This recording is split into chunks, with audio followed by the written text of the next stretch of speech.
قرآن کے خلاف بہت سے مورچے بنے، کچھ اپنوں نے بنائے، بہت سے غیروں نے۔ آج کا مورچہ قرآن ورسس صحیح البخاری کے نام۔ دوستو، جس طرح جنگل کا شیر اور بکری ایک ساتھ نہیں چل سکتے، جس طرح 2+2 4 اور 2+2 5 نہیں ہو سکتے، ایک جیسا رزلٹ نہیں آ سکتا، اسی طرح قرآن اور صحیح البخاری ایک ساتھ نہیں چل سکتے۔ جس طرح برف اور آگ ایک ساتھ نہیں چل سکتے۔ ہمارے ہاں بہت زیادہ لوگ صحیح البخاری کو مانتے ہیں۔ آپ بتائیں جی قرآن میں یہ لکھا ہے، وہ بولیں گے نہیں جی یہ حدیث کے اندر یہ آ گیا ہے، حالانکہ قرآن کو ہی اللہ نے حدیث کہا ہے، احسن الحدیث کہا ہے۔ یہ تو روایات ہیں۔ نبی علیہ السلام کی اگر کوئی حدیث ہوتی ہے ہمارے سر آنکھوں پر، لیکن نبی نے کوئی حدیث کی کتاب نہیں لکھوائی۔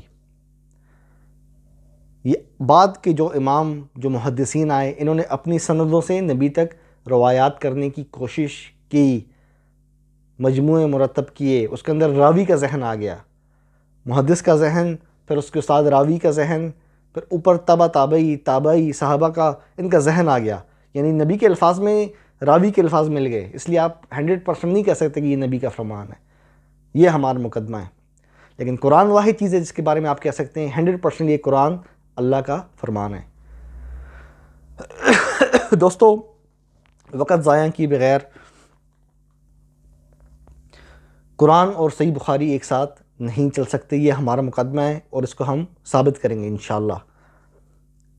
قرآن کے مطابق اہل بیت جو ہے نا، اہل بیت صرف اور صرف اونلی نبی علیہ السلام کی بیویاں ہیں اور کوئی بھی نہیں ہے۔ جبکہ روایات کے مطابق، صحیح مسلم کی روایت کے مطابق، حالانکہ یہ ساری روایات ضعیف ہیں، اسی چینل پہ آپ کو ویڈیو مل جائے گی، نیچے ڈسکرپشن میں نا، ویڈیو کے نیچے ڈسکرپشن آئے گا، اس پہ آپ کلک کریں گے ویڈیو کا لنک آ جائے گا۔ دوستو، روایات کے مطابق حضرت علی، فاطمہ، حسن، حسین رضی اللہ عنہم اجمعین، سب پہ اللہ کی رحمت ہو، یہ ہیں اہل بیت۔ لیکن قرآن تو یہ نہیں کہتا۔ قرآن کے مطابق صرف اور صرف اونلی نبی کی بیوی ہیں اہل بیت۔ سیدہ فاطمہ حضرت علی کی اہل بیت ہیں، میری بیوی میری اہل بیت ہے، آپ کی بیوی آپ کی اہل بیت ہے، آپ کی والدہ آپ کے والد کی اہل بیت ہے، آپ کی دادی آپ کے دادا کی اہل بیت ہے، نبی کی بیوی نبی کی اہل بیت ہے۔ انشاءاللہ یہ تفصیل آپ کو نیچے ڈسکرپشن میں جو لنک ہے نا اس پہ مل جائے گی۔ دوستو، جبکہ روایات ہمیں کچھ اور منظر بتا رہی ہیں، ضعیف روایات۔ دوسرا، قرآن کے مطابق ہر صحابی نبی جنتی۔ اب شیعہ حضرات ان کا دماغ جو ہے نا گرم ہو جائے گا، ہے نا، کیونکہ ان کا عقیدہ ہی کچھ اس طرح کا ہے کہ 3 یا 5 صحابہ کو چھوڑ کے سارے مرتد ہو گئے تھے، نعوذ باللہ من ذالک۔ میجورٹی، جیسے کہ اصول کافی کے اندر ہے، شیعہ کتب میں آپ کی اسکرین پر روایات کا اسکرین شاٹ چل رہا ہے۔ یعنی نبی علیہ السلام بحیثیت ٹیچر، بحیثیت معلم فیل ہو گئے تھے، نعوذ باللہ، شیعہ حضرات کی ان روایات کے مطابق کہ صحابہ سب مرتد ہو گئے 3 یا 5 کو چھوڑ کے۔ جس ٹیچر کا کلاس میں 50 بچے ہوں، 50 میں سے 47 فیل ہو جائیں، صرف 3 پاس ہوں، اس ٹیچر کے بارے میں آپ کیا سوچیں گے؟ یہ چاہتے ہیں کہ ہم نبی علیہ السلام کے بارے میں ایسا سوچیں۔ قرآن میں اللہ نے کہہ دی ہے وَكُلًّا وَعَدَ اللَّهُ الْحُسْنَى، سب صحابہ کے ساتھ اللہ نے اچھائی کا وعدہ کر رکھا ہے۔ اچھائی کیا؟ جنت۔ جبکہ روایات ہمیں کچھ اور بتاتی ہیں۔ اسی طرح سنی حضرات کی روایات جو حدیث خوض ہے، نبی قیامت کے دن صحابہ کو پیچھے کریں گے، یہ ساری روایت کتاب اللہ سے ٹکراتی ہوئی ہیں۔ اس لیے میں نے کہا ہے نا، قرآن، یا قرآن کو پکڑو گے یا صحیح بخاری کو، دونوں کشتیوں پہ اس پہ اپنا پاؤں نہیں رکھ سکتے آپ۔ دوستو، تیسری بات، وَاذْكُرْ فِي الْكِتَابِ ابراہیم اِنَّهُ کَانَ صِدِّیقًا نَبِیًّا، ہے نا، ابراہیم علیہ السلام کو اللہ نے صدیق کہا ہے، سچا، جبکہ صحیح البخاری کی روایت کے مطابق انہوں نے ایک نہیں، دو نہیں، 3 جھوٹ بولے۔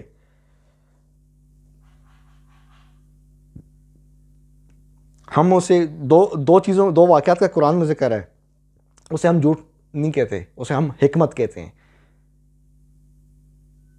وہ حکمت تھی، جب کہا نا کہ بڑے بت سے پوچھو، وہ حکمت تھی تاکہ ان کی توجہ اس طرف آئی، یار اسے کس طرح پوچھ سکتے ہیں، یہ تو بولتا ہی نہیں ہے، اسی چیز کی طرف توجہ دلانا تھی۔ یہ جھوٹ کہاں سے آ گیا؟ اور پھر قیامت کے دن ان کو سزا بھی ملے گی، شفاعت سے محروم رکھا جائے گا۔ صحیح بخاری کی روایت ہے، اسکرین پہ آپ کی آ رہی ہے کہ جب لوگ آئیں گے حضرت ابراہیم علیہ السلام کے پاس تو آپ شفاعت نہیں کر پائیں گے، آپ کہیں گے مجھے نفسی نفسی، ہاں مجھے اپنا ڈر ہے کیونکہ میں نے دنیا میں 3 جھوٹ بولے تھے، نعوذ باللہ من ذالک۔ اللہ کا خلیل، اللہ کا پیغمبر، وہ قیامت کے دن گھبرا رہا ہے، اللہ کا پیغمبر قیامت کے دن گھبرا رہا ہے۔ کیا یہ قرآن کے مطابق ہے؟ قرآن تو کیا کہہ رہا ہے؟ الا ان اولیاء اللہ لا خوف علیہم ولا هم یحزنون، اللہ کے دوستوں کو کوئی ڈر نہیں، کوئی خوف نہیں، نہ دنیا میں نہ آخرت میں۔ اور تھامو صحیح بخاری کو، سینے سے لگا کے رکھو، انشاءاللہ اسی طرح راہ حق سے آپ بھٹک جاؤ گے۔ ہم نے اللہ کی کتاب تھامی ہے، انشاءاللہ سیدھے جنت کے دروازے پہ جا کے رکیں گے۔ اور ہم آپ کو بھی کہتے ہیں کہ واپس قرآن کی طرف لوٹو، واپس۔ آپ مانتے ہو کہ ابراہیم علیہ السلام قیامت کے دن گھبرائیں گے، نفسی نفسی کریں گے، اس وجہ سے کہ، اور پھر وجہ بتائیں گے۔ یہ وجہ نہیں کہ وہ اللہ سے ڈر رہے ہیں، نہیں، وجہ یہ کہ دنیا میں ایک جرم کیا تھا، وہ جرم کیا کہ 3 جھوٹ بولے تھے، وجہ بھی بتائیں گے باقاعدہ۔ مانتے ہو آپ ان چیزوں کو؟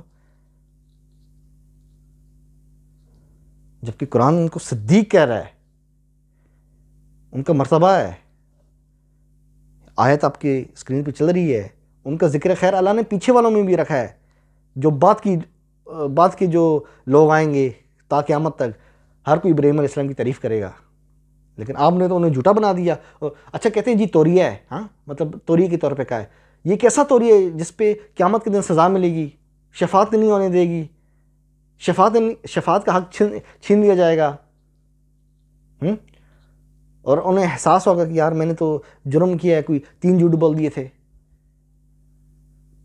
کچھ خدا کا خوف کریں۔ اس لیے میں کہتا ہوں قرآن اور صحیح بخاری ایک ساتھ نہیں چل سکتے۔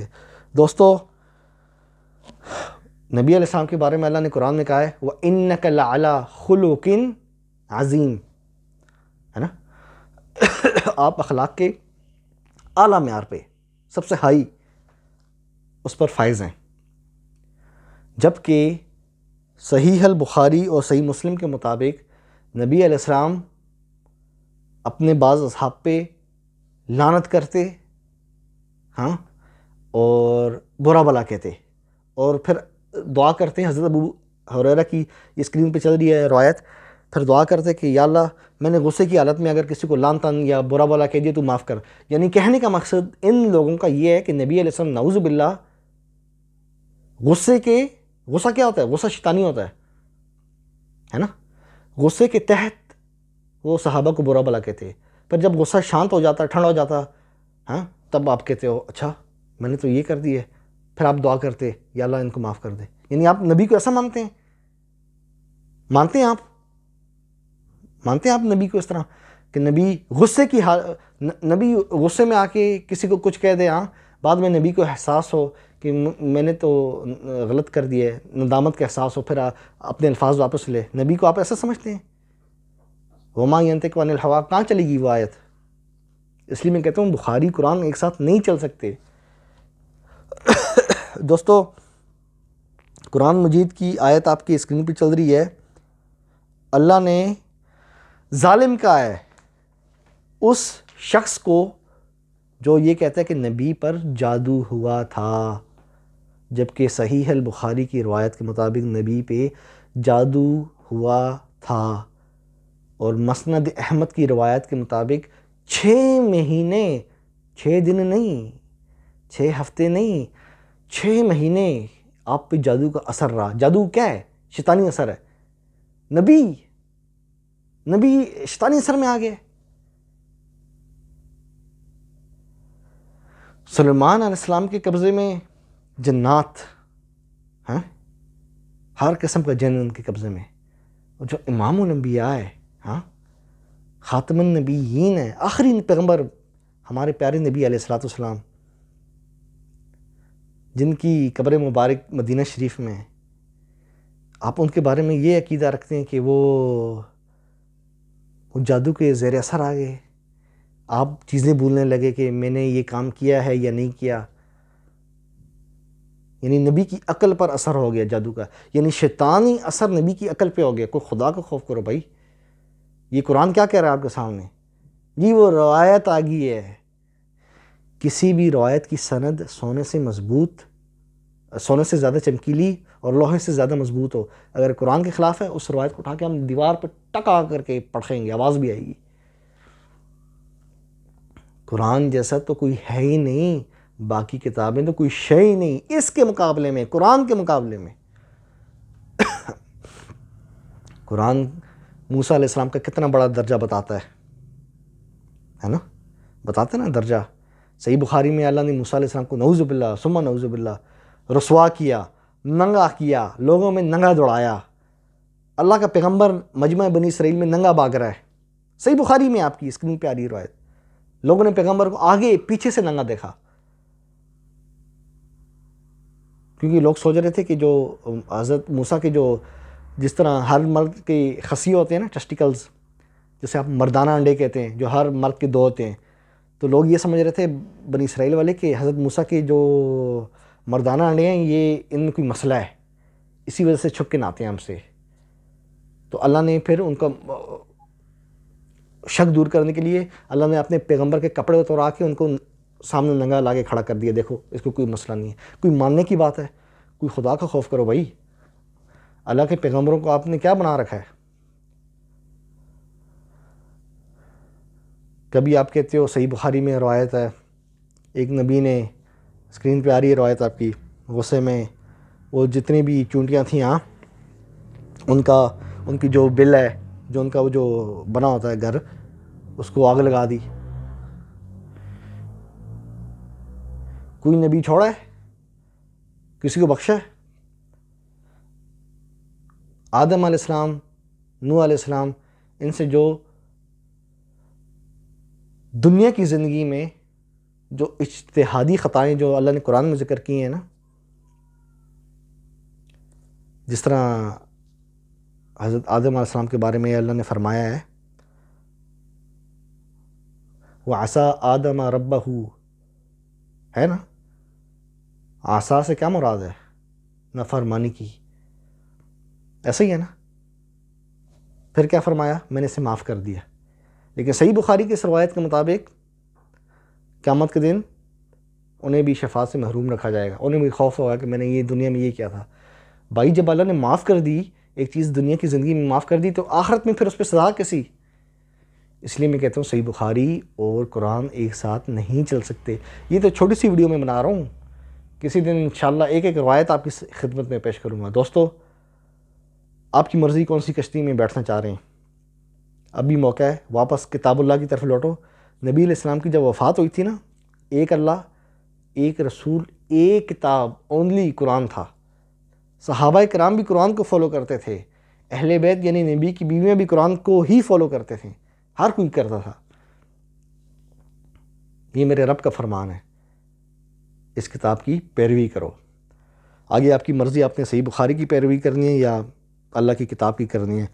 دوستو، بہت جلد اگلی ویڈیو میں ملاقات ہوگی. چینل کو لائک سبسکرائب کریں، اور جن دوستوں کو نہیں پتہ چینل کا انہیں بھی بتائیں. ٹھیک ہے؟ قرآن زندہ آباد.